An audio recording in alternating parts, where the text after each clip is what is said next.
Zion classics TV news time. നമസ്കാരം, Zion classics ടിവിയിലേക്ക് സ്വാഗതം.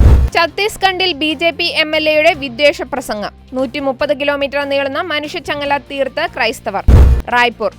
യേശുക്രിസ്തുവിനെതിരെയും ക്രൈസ്തവ സമൂഹത്തിനുമെതിരെ ഭാരതീയ ജനതാ പാർട്ടി നിയമസഭാ അംഗം റേമുനി ഭഗത് നടത്തിയ പ്രസ്താവനയിൽ ഛത്തീസ്ഗഡിൽ വ്യാപക പ്രതിഷേധം. റേമുനി ഭഗത്തിനെതിരെ പ്രതിഷേധ സൂചകമായി മനുഷ്യച്ചങ്ങല ഉണ്ടാക്കിയാണ് ക്രൈസ്തവർ പ്രതിഷേധിച്ചത്. സെപ്റ്റംബർ 1 ദേഗ്നി ഗ്രാമത്തിൽ നടന്ന പരിപാടിക്കിടെ ഭഗത് നടത്തിയ പരാമർശങ്ങൾക്ക് മറുപടിയായാണ് പ്രതിഷേധമെന്ന് ക്രിസ്ത്യൻ ആദിവാസി മഹാസഭയുടെ പ്രസിഡന്റ് അനിൽ കുമാർ കിസ്പോട്ട പറഞ്ഞു. ജയ്പൂരിൽ ക്രിസ്ത്യൻ കുടുംബാംഗങ്ങളൊന്നും ഉണ്ടായിരുന്നില്ലെന്നും വ്യാജരേഖ ചമച്ചാണ് മതപരിവർത്തനം നടത്തിയിരുന്നതെന്നും ഉൾപ്പെടെ ക്രൈസ്തവർക്ക് നേരെ രൂക്ഷ വിമർശനങ്ങളാണ് റേമുനി നടത്തിയത്. ഇതിൽ വ്യാപക പ്രതിഷേധമാണ് ഉയർന്നത്.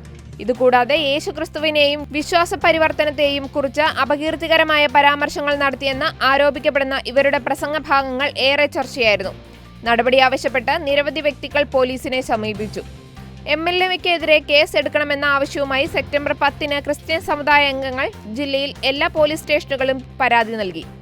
സെപ്റ്റംബർ 25 വരെ സമയപരിധി കഴിഞ്ഞിട്ടും നടപടിയുണ്ടാകാത്തതിനെ തുടർന്നാണ് MLAയെ അറസ്റ്റ് ചെയ്യണമെന്നാവശ്യപ്പെട്ട് ക്രിസ്ത്യൻ ഗോത്ര മഹാസഭ ഇന്നലെ ഒക്ടോബർ 3 മനുഷ്യച്ചങ്ങല സംഘടിപ്പിച്ചത്.